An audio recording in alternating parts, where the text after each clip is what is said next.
Hello friends, welcome back. I am Vijendra Nagda here with another video of class 12th history. I welcome you all to my channel CBSE History. Today we will discuss about class 12 chapter 6, that is Bhakti and Sufi tradition. This chapter is very big and have so many objective questions, so I have prepared the part 1 of this chapter, and later on we will discuss the other questions in part 2. This chapter is about the tradition of bhakti in Hindu religion and the tradition of Sufi in Muslim religion, and also the ideas and teachings of Kabir, Guru Nanak, Mirabai, and other saints and Nath yogis like people. So this chapter totally concerns with the religious matters, religious traditions that occurred during medieval and later on in India. So let's begin today's quiz, MCQ questions. The first question of this series: which one of the following is an example of integration of great and little tradition? Which of the following is an example of integration of great and little traditions? Hindu religion याद रखना है. Second question है, तांत्रिक worship is associated with which of the following? तांत्रिक worship जो है इनमें से किन की वर्शिप को कहा जाता है? ए विष्णु, बी शिवा, सी गॉडेसेस और डी नन ऑफ दिस. तो तांत्रिक वर्शिप जो है वो देवी या माता जी जिनको हम कहते हैं, या गॉडेस वर्शिप जो होता है उसको तांत्रिक वर्शिप कहा जाता है. तो इस प्रश्न का सही आंसर होगा option C, goddess. Third question है, which of these was not a principal deity during the Vedic period? इनमें से कौन से देवी या देवता वैदिक पीरियड के प्रमुख देवी देवताओं में से एक नहीं थे? तो पिछले चैप्टर में भी हमने इस क्वेश्चन को डिस्कस किया था कि वैदिक पीरियड में अग्नि, इंद्र और सोम ये तीन प्रमुख देवता थे, और शिवा जो थे उस पीरियड के मेन डाइटीज या देवताओं में से नहीं थे. तो इस प्रश्न का सही आंसर होगा ऑप्शन बी, लॉर्ड शिवा. इसके बाद हम चलते हैं नेक्स्ट क्वेश्चन की ओर. नेक्स्ट क्वेश्चन है क्वेश्चन नंबर 4, हैजियोग्राफी मीन्स? हैजियोग्राफी किसे कहते हैं? It is the biography of a king, be sent और रिलीजियस लीडर, सी soldier, D peasants.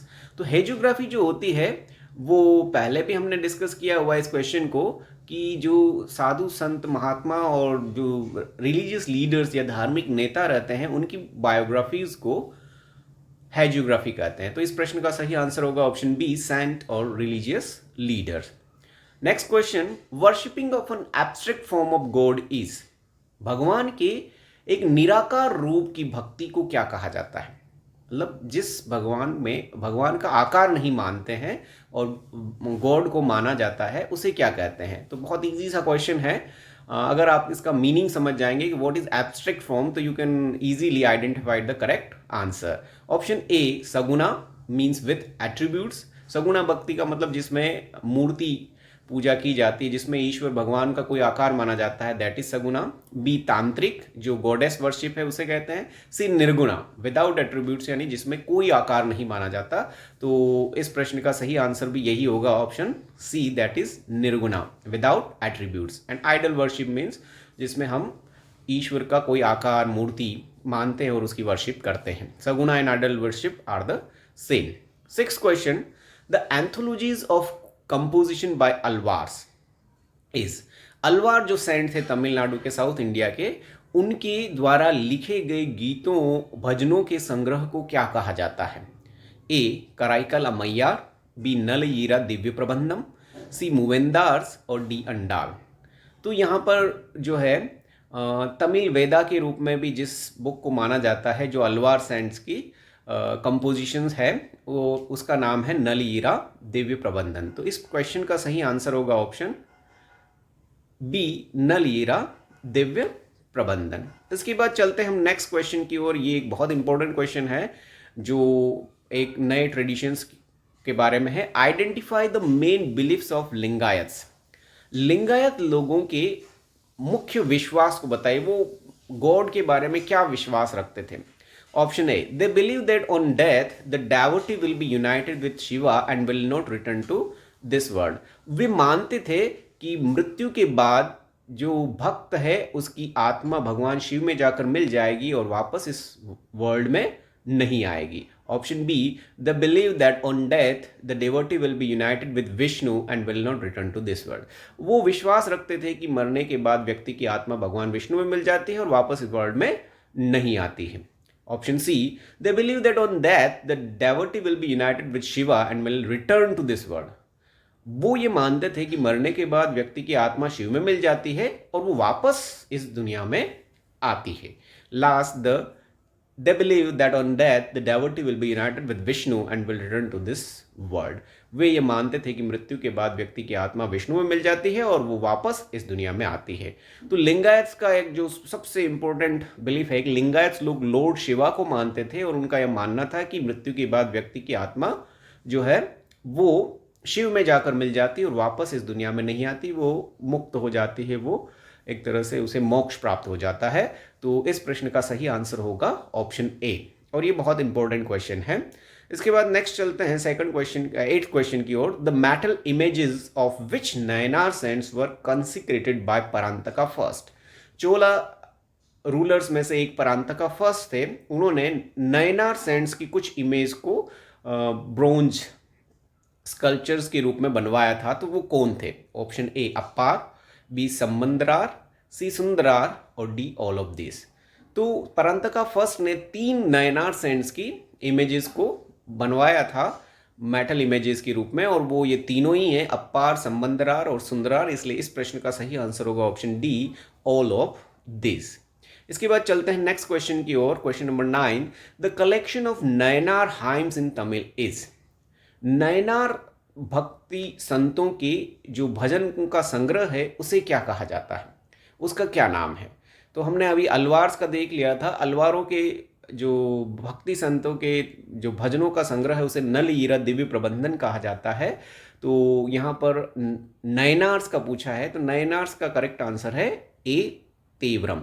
Theories Buddha religion से संबंधित है और अंडाल जो है एक भक्ति सेंट हैं, जिनके बारे में भी हम आगे पढ़ेंगे।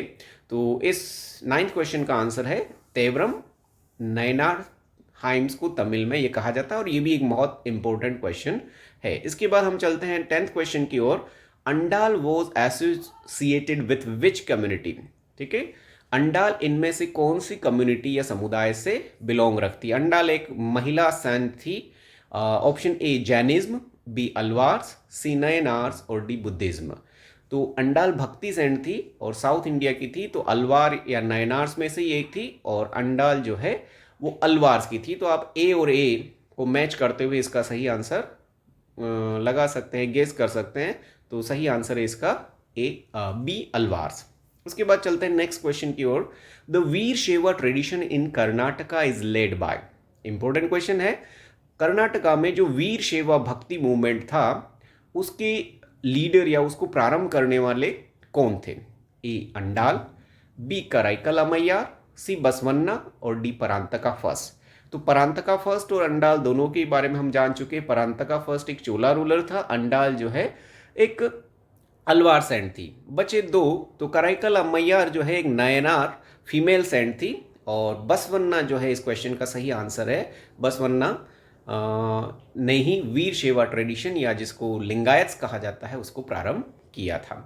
नेक्स्ट क्वेश्चन है, the followers of Basavanna's were known as. Basavanna के फॉलोवर्स को क्या कहा जाता है? तो अभी ऊपर के क्वेश्चन में हमने डिस्कस किया ही है, उन्हें कहा जाता है डी लिंगायत्स और वीर शैवास। तो इस प्रश्न का सही उत्तर होगा ऑप्शन डी, लिंगायत्स और वीर शैवास। इसके बाद हम चलते हैं नेक्स्ट क्वेश्चन की ओर। Question number 13, what is the source of understanding the Vira Shaiva tradition.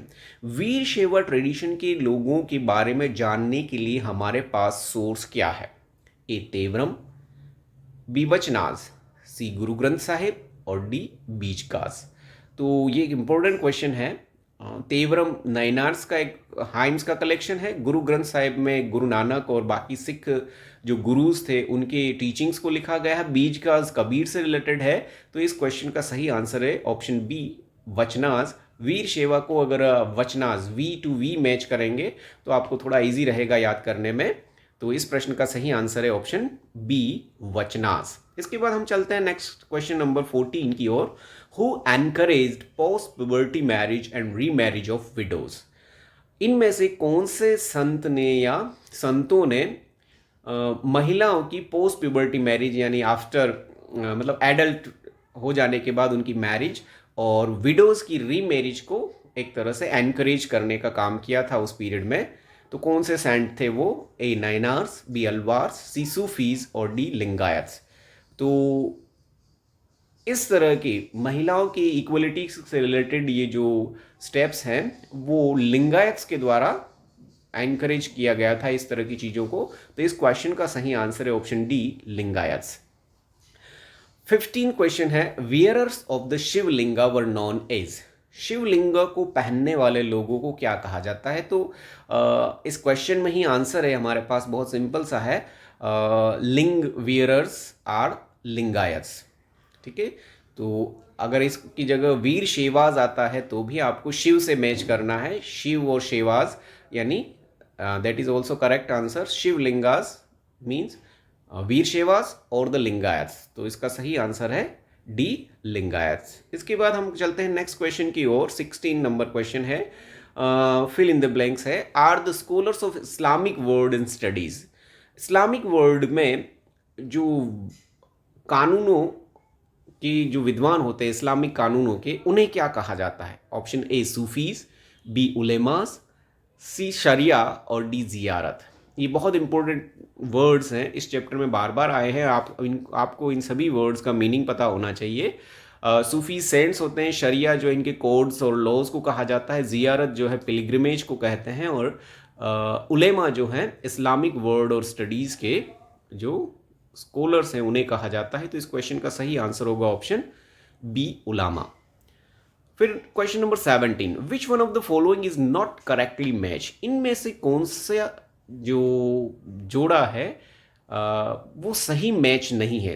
बड़े ध्यान से करना, कुछ क्वेश्चंस ऐसे होते हैं जिसमें नॉट करेक्टली मैच आता है, किसी में करेक्टली मैच आता है और किसी में उनको मैच करना रहता है। तो इन सारे क्वेश्चंस को आपको अच्छे से रीड करके कि पूछा क्या है उसके बाद ही आंसर देना है। ऑप्शन ए है अजमेर। यहाँ पर कुछ सूफी सेंट्स और उनकी दरगाह से संबंधित ये क्वेश्चन है। तो पहला अजमेर, और अजमेर में जिस सूफी सेंट की दरगाह का नाम लिखा है वो है शेख सलीम चिश्ती। फिर बी दिल्ली निज़ामुद्दीन औलिया, सी पंजाब फरीद और डी दिल्ली में नसरुद्दीन। तो यहाँ पर इंडिया में जो मुस्लिम्स के सबसे बड़े तीर्थ स्थानों में से एक है वो अजमेर माना जाता है, और अजमेर में ख्वाजा मोइनुद्दीन चिश्ती की दरगाह है, न कि शेख सलीम चिश्ती की। तो यहाँ ये फर्स्ट ऑप्शन ही जो है वो गलत लग रहा है। दिल्ली में निज़ामुद्दीन औलिया की दरगाह है, पंजाब में बाबा फरीद की है, और दिल्ली में नसीरुद्दीन या चिरागे दिल्ली की दरगाह भी है। तो बाकी तीनों ऑप्शन सही हैं, इसलिए इस क्वेश्चन का सही आंसर होगा ऑप्शन बी, शेख सलीम चिश्ती और अजमेर ये नॉट करेक्टली मैच्ड है। ठीक है, तो क्वेश्चन को अच्छे से रीड करना है, तभी आप इस तरह के क्वेश्चंस को सही ढंग से अटेम्प्ट कर पाएंगे और अच्छे मार्क्स स्कोर कर पाएंगे। इसके बाद आता है question number 18, match the following. ये भी एक क्वेश्चन है और इसमें कुछ वर्ड्स हैं जिनको उनके मीनिंग के साथ मैच करना है। पहला वर्ड है जिमी और उसके सामने ऑप्शन है अ pilgrimage to dargah, ziyarat the tradition of prophet Mohammad, sunna a chain signifying a continuous link between master and disciple, and silsila protected people. तो ये सारे जो है वो सही मैच नहीं है। अब हमें इन्हें मैच करना है। तो जिम्मी जो है वो प्रोटेक्टेड पीपल को कहा जाता है। Those non Muslim people they reside in the rule of Muslim rulers, तो उन्हें जिम्मी कहा जाता था। जो टैक्स पे करने के बाद मुस्लिम रूलर्स के यहाँ रह सकते थे, तो देवर कॉल्ड जिम्मीज। फिर जियारत जो है अभी हमने डिस्कस किया था, it is a pilgrimage to dargah, तो ये 1 से मैच होगा। फिर थर्ड क्वेश्चन है सुन्ना, थर्ड वर्ड है सुन्ना। सुन्ना means the tradition of prophet Muhammad. Prophet Muhammad और उनके बाद जो उनके डिसाइपल्स थे उनके जो ट्रेडिशंस था उसको ही सुन्ना कहा जाता है। और सिलसिला is a chain signifying a continuous link between master and disciple. तो फोर्थ जो है डी ऑप्शन थर्ड से मैच होगा। तो यहाँ A4 B1 C2 D3 option B जो है बिल्कुल करेक्ट मैच हो रहा है, तो इस क्वेश्चन का सही आंसर होगा ऑप्शन बी। फिर चलते हैं क्वेश्चन नंबर 19 की ओर। Fill in the blanks type question है, was a tax paid by non Muslims to gain the right to be protected. जो अभी हमने जिम्मी वाला डिस्कस किया था कि जिम्मी लोगों को एक टैक्स देना पड़ता था, जो नॉन मुस्लिम्स होते थे उन्हें मुस्लिम राजाओं को एक टैक्स देना पड़ता था, और वो टैक्स कौन सा था? ऑप्शन ए खराज, बी खम्स, सी जक़ात और डी जिजिया। तो इन चारों टैक्स में से सबसे इंपॉर्टेंट टैक्स जो इंडिया के कंसर्न में है दैट इज जिजिया टैक्स, और ये टैक्स जो है नॉन मुस्लिम्स या स्पेशली हिंदू सिख्स को पे करना पड़ता था मुस्लिम रूलर्स को। तो इस क्वेश्चन का सही आंसर होगा ऑप्शन डी जिजिया। बाकी तीनों टैक्स जो है मुस्लिम से लिए जाते थे, अलग अलग टैक्स हैं, इनके बारे में हम आगे के क्वेश्चंस में देखेंगे। अब चलते हैं हम नेक्स्ट क्वेश्चन की ओर, क्वेश्चन नंबर 20 फिर से एक मैच द फॉलोइंग क्वेश्चंस हैं। इसमें भी कुछ वर्ड दिए गए, उनके मीनिंग के साथ उन्हें मैच करना है। पहला वर्ड है जिक्र, दूसरा समा, तीसरा वली और चौथा अभंग्स। और इनकी जो मीनिंग या डेफिनेशंस हैं उसमें पहला है bhajans compose and sang by the saints of Pandharpur in Maharashtra या मराठी। दूसरा है Sufi saints who claim proximity to Allah. Third है ऑडिशंस और performance of mystical music interaction. And fourth है chanting the names of god और अल्लाह। तो जिक्र जो है, जिक्र का मतलब ही आप लोगों को पता है कि किसी का बारे में जिक्र करना यानी बोलना, ठीक है। तो it concern with fourth that is chanting the names of god और अल्लाह। गॉड या अल्लाह का बार बार नाम लेना, उसे ही क्या कहा जाता है? जिक्र। फिर दूसरा समा, समा मीन्स इट इज म्यूजिक। समा अपने वर्ड जो है बहुत सारे फिल्मी सॉन्ग्स में भी सुना होगा। तो it is a music, auditions और performance of mystical music interaction, that is sama. ये थर्ड के साथ मैच होगा। फिर थर्ड है wali. Wali means Sufi saints who claim proximity to Allah. Sufi saints में जो अल्लाह के बहुत नज़दीक मान लिए जाते थे उन्हें वली कहा जाता था, ठीक है। तो इसका मैच होगा ऑप्शन 2 से। और लास्ट अभंग्स, अभंग्स जो थे वो भजन्स थे जो पंढरपुर के सेंट्स द्वारा मराठी में रिकॉर्ड किए गए थे और वहाँ पर उन्हें गाया जाता था। तो D match with 1। So A4, B3, C2 and D1. This is the correct match and we can see this in option A. So option A will be the correct answer of this 28th question. Now we move on to the next question, that is question number 21. It is also match the following type question. And in this also we have to match some words with their meanings. Option A is Gurubani, B Khalsa, C Ulatmasi and D Call. तो इनको match करना है upside down sayings of Kabir, the hymns of Guru Granth Sahib, army of the pure and the hymn संग at the opening और closing of qawwali. तो ये words कुछ match होते हैं इनके मीनिंग से यहाँ पर। तो गुरुबानी जो है गुरु ग्रंथ साहिब की हाइम से, उनसे मैच होता है। तो this is a match with option 2। Khalsa is the army of Sikh people. 10th गुरु जो गुरु गोविंद सिंह थे उन्होंने सिखों की एक आर्मी बनाई थी और उसका नाम रखा था खालसा। फिर Ulatbansi are the upside down sayings of Kabir. ये बहुत इंपॉर्टेंट है, यू से यू मैच करेंगे तब भी आप इसका सही मैच ढूंढ पाएंगे। Upside down saying of Kabir is उलट बांसी। एंड लास्ट कॉल और कव्वाली को मैच करना है यहाँ पर आप। तो हाइम संग एट द ओपनिंग और closing of qawwali is call. तो ये चारों ऑप्शन इस तरह से मैच हो रहे हैं। तो यहाँ पर हम इसका सही आंसर जो है वो देखेंगे Gurbani A2, B3, C1 and D4। तो ऑप्शन 2 जो है उसमें ये जो मैच हो रहा है, तो correct answer of this question is option B, ठीक है। फिर हम मूव करते हैं क्वेश्चन नंबर 22 की ओर। दोज हु डेलिबरेटली डिफाइंस शरिया वर, वो लोग जो शरिया को डिफाई करते थे, डिफाई मीन्स उसको नहीं मानते थे या फॉलो नहीं करते थे, वो कौन लोग थे? ऑप्शन ए कलंदर्स, बी मदारीस, सी मलंग्स और डी ऑल ऑफ दिस। तो शरिया को बहुत से लोग फॉलो नहीं करते थे, उसमें से ये 3 जो है कलंदर्स, मदारीस और मलंग्स भी शामिल थे। ये तीनों ही शरिया को नहीं मानते थे। तो इस क्वेश्चन का सही आंसर होगा option D, all of these, ठीक है। इसके बाद हम चलते हैं नेक्स्ट क्वेश्चन की ओर, question number 23। It is a picture based question. ठीक है, पिक्चर बहुत क्लियर है और बहुत इंपॉर्टेंट क्वेश्चन है ये भी। You can see 3 idols in this picture और you have to identify who are they. It is a picture of tantric worship, B Jagannathpuri, C Thanjavur और D Mahabalipuram.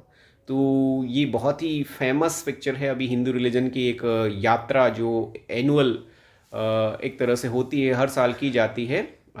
It is the रथ यात्रा नोन एज जगन्नाथपुरी।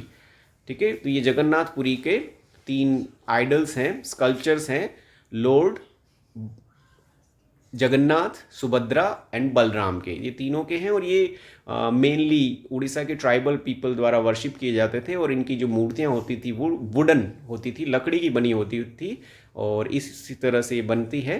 तो this picture is very important. Correct answer of this question is B Jagannath Puri. इसके बाद next question भी एक picture based question है। Identify the picture which is also known as jewel of the crown.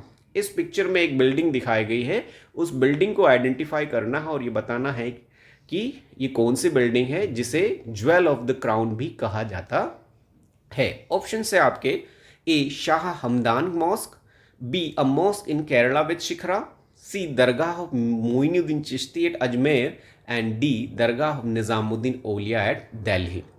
तो Muslim architecture में कुछ unique architecture भी हमने इस बुक में पढ़ा देखा है।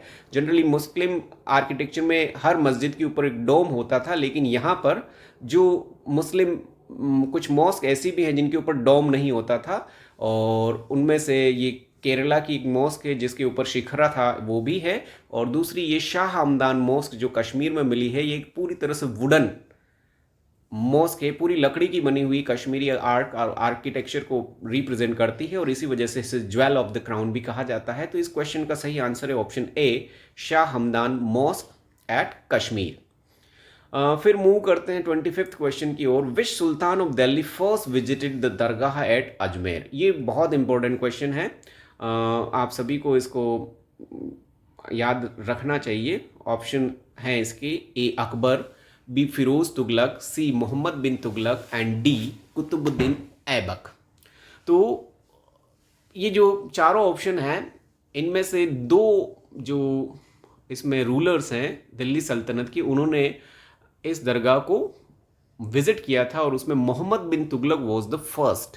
तो correct answer of this question will be option C, Mohammad bin Tughlaq. उसके बाद हम मूव करते हैं क्वेश्चन नंबर 26 की ओर। ये भी इसी से रिलेटेड क्वेश्चन है। Which ruler visited 14 times the Dargah at Ajmer. इनमें से कौन से रूलर ने अजमेर की दरगाह को 14 बार विजिट किया था? मोस्टली जो उन रूलर्स में सबसे ज़्यादा था, A Akbar, B Ghiyasuddin Tughlaq, C Mohammad bin Tughlaq and D Balban. तो अजमेर की दरगाह को सबसे ज़्यादा रेस्पेक्ट करने वाले रूलर्स में से एक था अकबर द ग्रेट और वही था जिसने इस दरगाह को 14 टाइम्स भी विजिट किया था। तो correct answer of this question is option A. Next question is who had donated a cauldron and constructed a mosque inside the compound at dargah of Ajmer Sharif. निम्नलिखित राजाओं में से या रूलर्स में से किसने दरगाह को एक बहुत बड़ी देग या एक बहुत बड़ा बर्तन दिया था जिसमें खाना बनाया जा सकता था और वहीं पर उन्होंने एक मस्जिद भी बनवाई थी अजमेर शरीफ की दरगाह के अंदर? तो वो कौन सा रूलर था? Option A Moinuddin Chishti, B Ghiyasuddin Tughlaq, C Mohammad bin Tughlaq और डी अकबर।